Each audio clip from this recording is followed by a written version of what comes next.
अस्सलामु अलैकुम दोस्तों, उम्मीद है कि आप हजरात खैर व आफियत से होंगे। अल्लाह रब्बुल इज़्ज़त आप लोगों को इसी तरह खुशहाल रखे, आमीन। घर घर जाकर ट्यूशन पढ़ाने वाले हो जाएं होशियार और खबरदार। दारुल देवबंद से आया फतवा, उलमा, अइम्मा और हुफ़ाज़ किराम जल्दी मुतवज्जे हों। घर घर जाकर ट्यूशन पढ़ाना कैसा है? एक साहब कह रहे थे कि घर घर जाकर ट्यूशन नहीं पढ़ाना चाहिए, इससे कुरान पाक की और दीन की बेहुरमती होती है। दोस्तों, क्या उनकी बातें दुरुस्त और सही हैं? दारुल देवबंद ने और जामिया उलूम इस्लामिया अल्लामा मोहम्मद यूसुफ बिन नूरी टाउन ने फतवा दिया है। आइए दोनों फतवों को बगैर किसी तमहीद व ताख़ीर के देख लेते हैं और सुन लेते हैं। सवाल, ट्यूशन पढ़ाना शरअन कैसा है?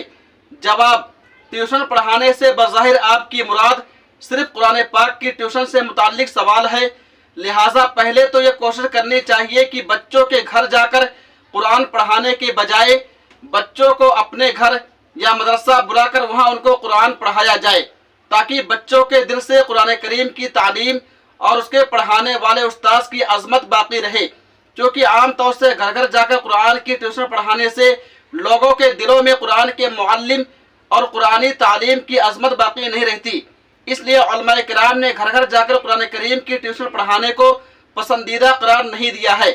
लेकिन अगर किसी उज़्र की वजह से कोई शख्स घर जाकर कुरान करीम पढ़ाता है तो उस पर लाजिम है कि वो चंद बातों की रियायत रखे। नंबर 1, घर जाकर कुरान पढ़ाने के दौरान अपना दीनी तशख़्ख़ुस और दीनी वक़ार बरकरार रखे और इस्तिग़ना का मुज़ाहरा करे।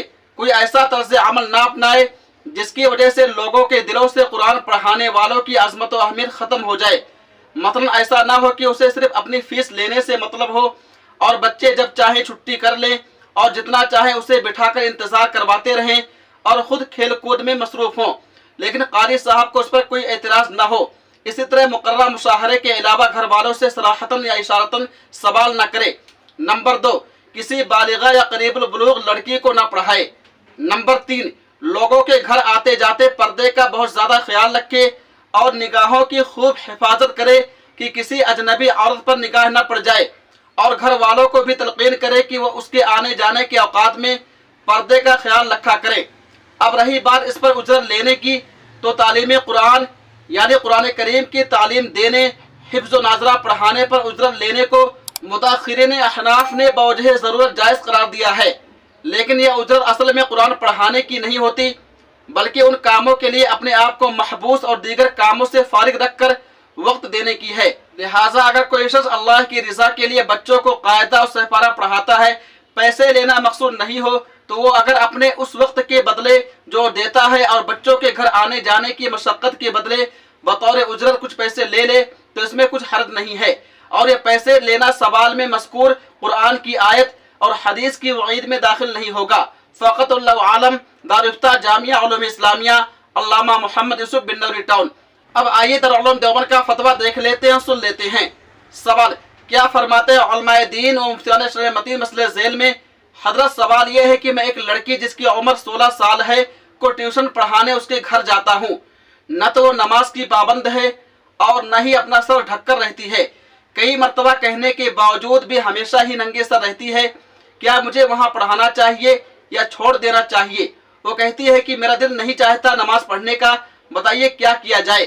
जवाब, बिस्मिल्लाहिर्रहमानिर्रहीम।